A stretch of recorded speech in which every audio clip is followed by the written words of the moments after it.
I again realized how you know, important fitness is. Again, I cruised through life with my natural talent, and it only takes you that far. So I guess, yeah, I had to go through it to appreciate the work that needs to be put in behind the scenes, but it was not healthy. You know, I had to be, you know, I needed medication that I didn't know. I didn't understand why I didn't lose weight. And thank goodness I had a doctor that helped me, and we understood why I wasn't losing weight, even though I was pushing myself through a lot of things. So, yeah, I couldn't have done what I could. I certainly was not a 9:30 runner. I'll say that openly and honestly, but at that time I was the fittest Dané that the South African team have had in I guess 4 years. So it was just not good enough.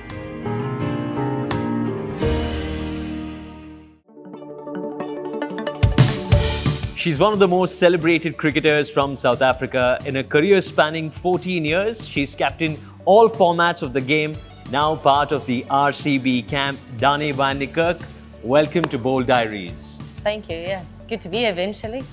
Congratulations on such an illustrious career. You were only 16 when you made your debut. Talk to us about how you fell in love with the game and how it came through.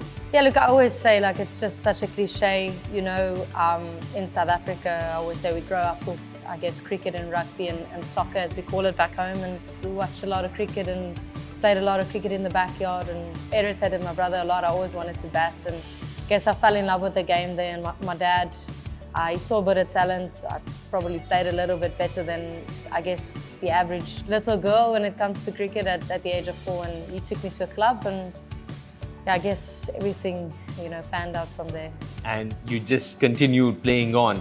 7 years later, you were captaining the South African team. But captaining the side, how much of an accolade did that mean to you? Yeah, look, not many people know this, but I was 18 when they changed the captaincy to Mignon du Preez, and it's a funny story because I was so, I guess, a bit stupid at that stage. But I wanted the captaincy so badly that I was disappointed when I wasn't picked. You know, looking back, it was probably very naive of me to want the captaincy at 18, and rightly so, Mignon was made captain. But you know, that's the hunger I had to captain my country, and the biggest honour I've been bestowed on. I've played many games in my life. I've played against many and with many, but being named captain of your country is probably one of the most special things that you can, I guess, experience. It was in 2018 when you put your neck out on the line and you announced your marriage with your partner, Marizane Kapp. But tell us about the love story and how it blossomed. Yeah, well, obviously, you know, growing up in a Christian family, it was obviously frowned upon, and I didn't know then that it was probably the person I was going to spend my life with, but I truly fell in love with a wonderful person, and we've been through everything, everything that any, I guess, marriage can go through. We probably have gone through that. We've not with pride say we have, but you know, we've ticked most of the boxes, and you know, I'm proud to say that, I guess, 2018 we got married, and you know, going on 5 years of marriage today, and we're probably stronger than we've ever been. So especially the marriage, it comes with a lot of scrutiny, it comes with a lot of opinions, but at the end of the day, you know, it's the person I fell in love with and the person I want to spend the rest of my life with. And whatever anybody else thinks can, you know, they can, you know, they have the right to have that, but I thoroughly know I made the right decision. Are there lots of cricket conversations? Too many. Yeah, she was actually with me last night, and yeah, again, after a while I told her to keep quiet because she just keeps on speaking cricket. I absolutely love the tactic side of cricket, but you know, I can park it when I need to park it, but she cannot. I've tried to teach her that for the last 14 years, but no, she loves the game of cricket. She lives for it. You know, I know it's a big part of my life, but yeah, I can't speak about it all the time. You know, she spoke about every single facet of the game, every ball. So yeah, definitely a lot of cricket.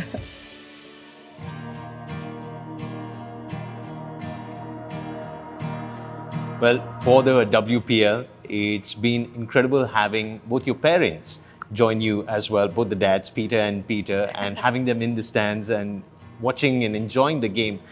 with them has been an absolute treat. It's so nice to have them join us as well. Coming back to the cricket now, I think it was backtracking to a few years later. You missed out on the World Cup. You missed out on the one-day internationals and the Commonwealth Games due to an injury. That must have been a very frustrating period. What was going through your mind at that point in time? Yeah, look, it was a dark time, I'm not gonna lie. You know, everything leads up to that. I knew and I still know that we have such a talented side, and you know, I felt like, you know, with every fibre in my body that this team would get close, if not win this World Cup. And you know, so there's just excitement leading up to that World Cup. And breaking my ankle, literally, I think it was 6 days before we left for the West Indies tour before the World Cup, and nothing quite prepares you to go through, you know, what I've been through. And you know, you go through life thinking you're the strongest and you're a leader and you're all these things, but when something like that hits you, it hits you harder than you expect. And only after a few months you start realizing that you needed a little bit more help dealing with whatever. But yeah, it was a dark time, but I think as a human I had to go through that. I cruised through life quite comfortably, and you know, I needed that to give me a bit of a wake-up call as well. So also the T20s that was happening in your home country as well, you had to prove your fitness coming out of injury. How stressful was that? Yeah, I think this phase of my career, or if you can call it a phase in my career, was probably more tough than breaking my ankle, because it's something that I probably, in a way, leading up to the injury, I had control over. But after that, I wasn't mobile, I couldn't do anything. And the things I put my body through was probably not healthy. The things I put myself through mentally was definitely not healthy. I guess my worth was based on my fitness and my weight. And I'm not saying as a female, but I can only speak as a female. That's why I say as a female, you know, we think that our worth is based on what people's opinions are. And, you know, I certainly felt like I was worth nothing because I was weighing this much or whatever. And, you know, I was very proud of the skin folds, the weight that I lost. You know, in a short space of time of 3 months, I've achieved something that I've never achieved in my life. So yeah, it was tough, but you know, as I said, again, I had to go through that in life. I again realized how you know, important fitness is. Again, I cruised through life with my natural talent, and it only takes you that far. So I guess, yeah, I had to go through it to appreciate the work that needs to be put in behind the scenes, but it was not healthy. You know, I had to be, you know, I needed medication that I didn't know. I didn't understand why I didn't lose weight. And thank goodness I had a doctor that helped me, and we understood why I wasn't losing weight, even though I was pushing myself through a lot of things. So yeah, I couldn't have done what I could. I certainly was not a 9:30 runner, I'll say that openly and honestly, but at that time I was the fittest Dané that the South African team have had in I guess 4 years, so it was just not good enough. Unfortunate turn of events, but due to which you had to lose your spot to the World Cup T20 side. That must have been a major setback. How do you deal with something like that? Because playing for the country, as you mentioned, is the biggest honor of all. Yeah, it's the pinnacle, again, as I said, but the thing, it wasn't about losing a spot, it was about the hard work that you put in was just not good enough. And again, I never walked around saying I needed any exemption. I never expected them to exempt me from anything. I've said it openly and honestly. I walked out. I got up from that meeting and I said, well, I'm walking out with a broken heart, but a head held high. You know, and I'm packing my bags with a head held high because I couldn't have done more than I did. So it wasn't about that. I've played for my country for many years and so blessed to have done that. It was a home World Cup. It was in front of my family, which I felt like I owed them. I owed myself, I owed my wife, I owed my teammates, you know, to play at a home World Cup. And I mean, you saw how close the team got to winning a World Cup. So, you know, I'm not a visualization person, but it was absolutely a vision of me walking out at St. George's in, now known as Gqeberha, but Port Elizabeth, in a full packed crowd, and, you know, I'm leading out my side and singing the national anthem. So I think that was the thing that broke, you know, it hurt more. And how much of a role has Marizane had to play here? Yeah, look, I probably wouldn't sit here if it wasn't for her, and I'm not just saying it. You know, I'm a bit of a loose cannon. I probably don't make the best decisions in life, but that's how I've always been. I'm a very impulsive person. She just makes me think about life a little bit different, and also about my responsibilities and you know, all the work. She's the complete opposite of me. She's a complete professional, something I'm probably not. If you go to the strict sense of it, yeah, she's just days that I didn't want to get up and train. She was the one that pulled me out of bed and got me to train. So yeah, there's just a lot of things, you know, spiritually, all those things. She's really led this, I guess, this relationship and marriage, and certainly I've put her through, I guess, if I can say it in plain words, hell and back. She's quite emotional, so you know, there's days where I found her crying and I was wondering why she was crying. Something maybe happened at home or with the family, and she was like, no, I'm crying for you. And I'm like, but I'm not crying, why are you crying?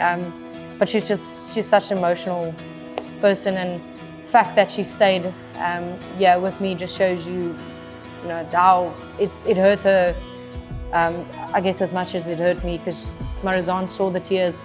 She saw the days where I didn't eat. She saw the days that I didn't want to get up training, you know. So she saw all the hard things that people don't necessarily see. And when you love somebody, let's be honest, it hurts you more, as much as it hurts the next person.